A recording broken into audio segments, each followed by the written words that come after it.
Oke, dua kabar sangar. Yang pertama, baru-baru ini lagi TNI Angkatan Laut dengan jelas nih bos, telah mengungkapkan bahwa kini mereka sedang berupaya mengakuisisi kapal induk dari Italia. Bahkan katanya nanti kalau sudah bergabung, kapal induk ini bakal untuk OMSP dan juga untuk operasi perang bos. Nah loh. Kemudian kabar kedua nanti, Mama Rika pun baru-baru ini ternyata juga telah mengirimkan 3 unit F-15-nya ke Indonesia. Nah loh, ada apakah gerangan? Apakah itu jet tempur F-15 yang dilirik Indonesia?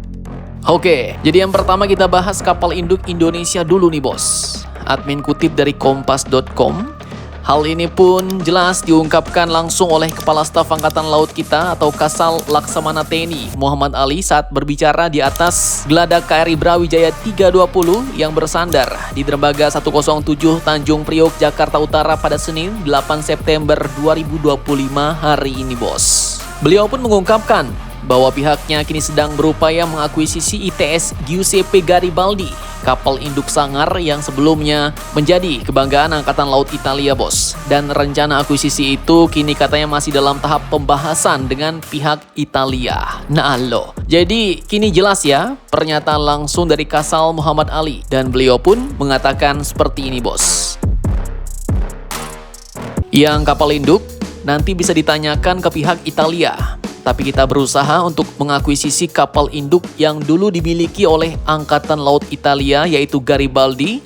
Dan nanti harapannya bisa memperkuat jajaran kita, ujar beliau. Nah, tak main-main bos.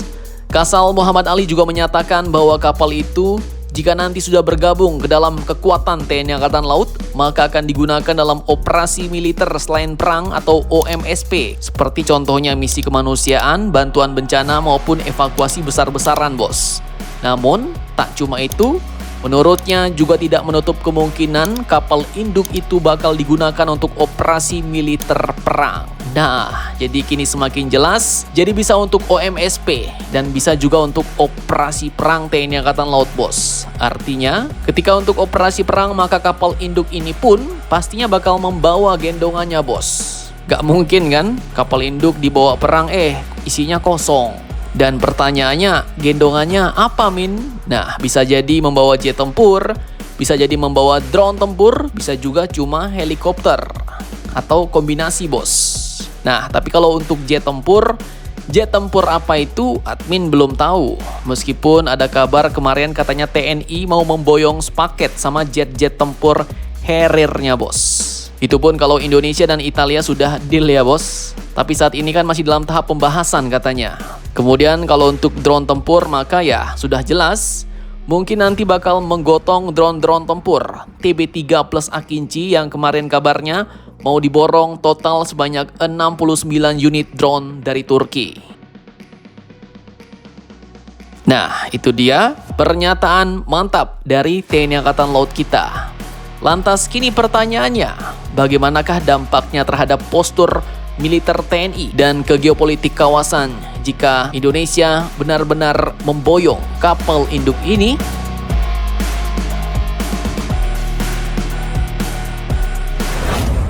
Oke, yang pertama, dampak ke postur militer Indonesia bos. Nah, ini dari kacamata kuda Mimin ya. Maka yang pasti jika terbeli, ini bakal menjadi lompatan kapabilitas maritim kita bos. Indonesia bakal resmi masuk ke kelompok elit negara pemilik kapal induk.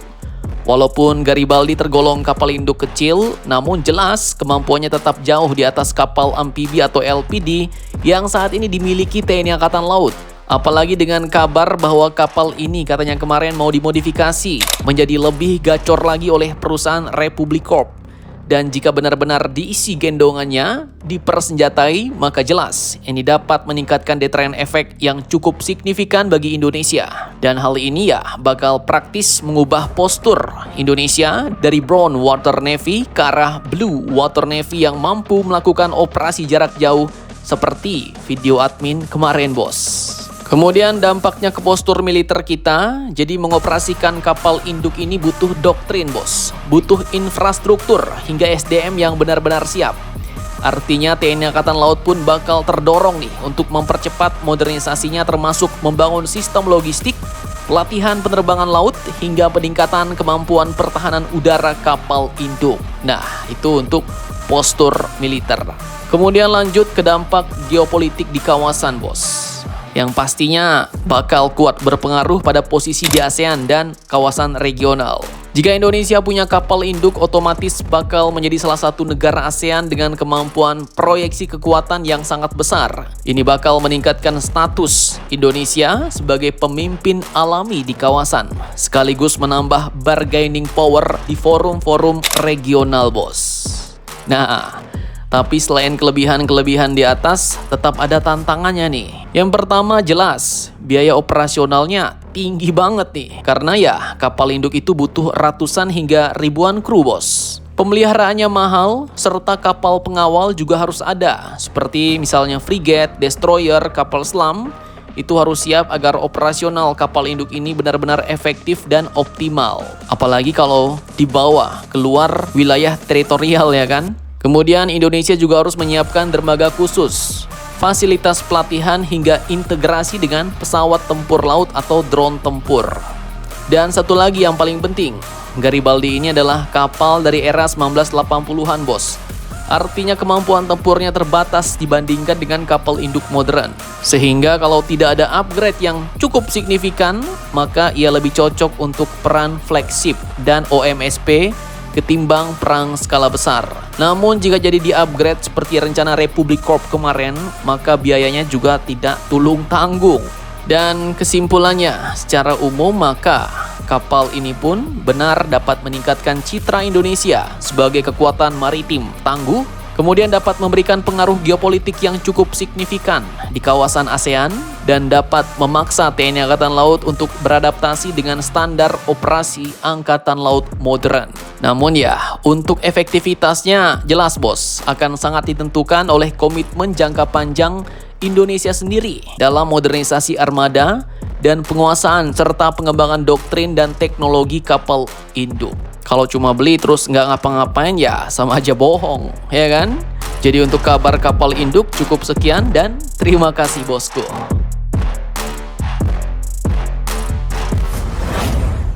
Nah, kemudian kabar kedua terkait F-15 yang dikirimkan Amerika ke Indonesia. Jadi sejarah baru akhirnya pecah pada 7 September 2025 kemarin, bos.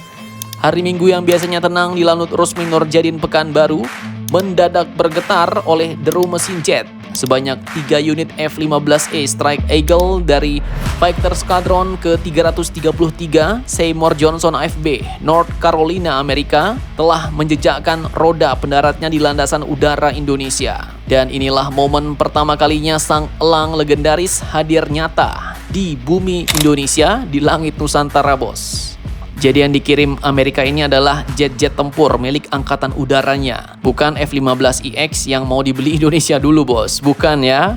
Nah, jadi kedatangan ini pun bukan sekedar kunjungan biasa, bos. Mereka datang untuk mengawali latihan bersama COPWES 2025, yaitu sebuah latihan rutin antara TNI Angkatan Udara dan Angkatan Udara Mamarika. COPWES pun bukan hanya soal dogfight simulatif atau manuver tempur, tapi juga simbol dari kemitraan strategis dua angkatan udara yang ingin terus memperkuat interoperabilitas, profesionalisme, dan kesiapan menghadapi ancaman modern. Kemudian F-15E yang hadir di Pekanbaru ini pun bukanlah varian standar, bos. Dengan 2 kursi, pilot dan weapon system officer, maka Strike Eagle ini dirancang bukan hanya lincah dalam pertempuran udara jarak dekat, tapi juga mampu menghantam target jauh dengan presisi, siang maupun malam, dalam segala cuaca. Dan inilah sosok jet tempur multi-role yang jadi andalan US Air Force hingga saat ini, bos. Dan sejarah pun mencatat, setelah puluhan tahun hanya menjadi legenda di layar kaca, kini akhirnya F-15 resmi menyentuh bumi Indonesia. Bagi para penggemar netizen militer tanah air, ini bukan sekedar hanya latihan, bos, tapi ini adalah momen bersejarah yang menghubungkan mimpi dengan kenyataan, di mana kita yang kabarnya mau membeli keluarga terakhir dari F-15 yaitu F-15EX. Apakah ini adalah salah satu bentuk lobby-lobby dari Mamarika? Nah, jadi bagaimana menurut kalian tentang hal ini? Jangan lupa komentar. Tetaplah kalian barbar dan jangan sampai terus demi Indonesia tangguh. Salam Indomax, Indo Magazines.